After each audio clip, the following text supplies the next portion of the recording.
The Traitors episode 8 drops tonight, and I cannot wait for it. This is part 2 of me ranking who I think is most likely to win the game based on their abilities at the round table, their likeliness to get murdered, their standing as a traitor, and their possibility of getting recruited as a traitor. Keep in mind that things could start progressing really quickly because we only have about 4 or 5 episodes left. There's only 11 people left on the cast, and I think it's going to get messy on episode 8.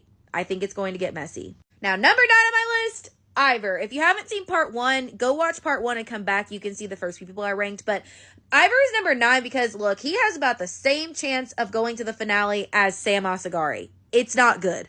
But even if he does make it to the end, nobody is splitting the money with him. He doesn't have good enough friendships in this castle that I have seen to make me believe that anyone would be willing to give up a portion of the money that they could win to Ivor. He's not up for murder on episode 8, so I would just plan on penciling him in for episode 9. I don't think they're going to go after him at the round table, but you never know. Number 8 on my list is Chrishell, because Chrishell and Dolores are the two people that I think have the strongest chance of getting murdered at the beginning of episode 8. Chrishell is always off on who she believes is a traitor.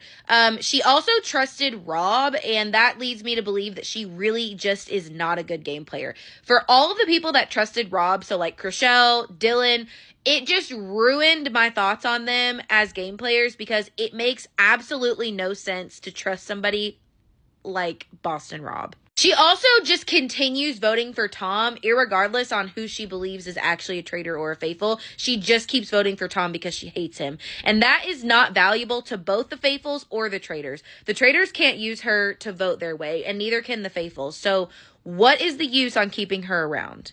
And if she does survive the murder on episode 8, I do also believe that we're now at a point where it's almost like a clean slate and we have to decide where the faithfuls are going to turn next.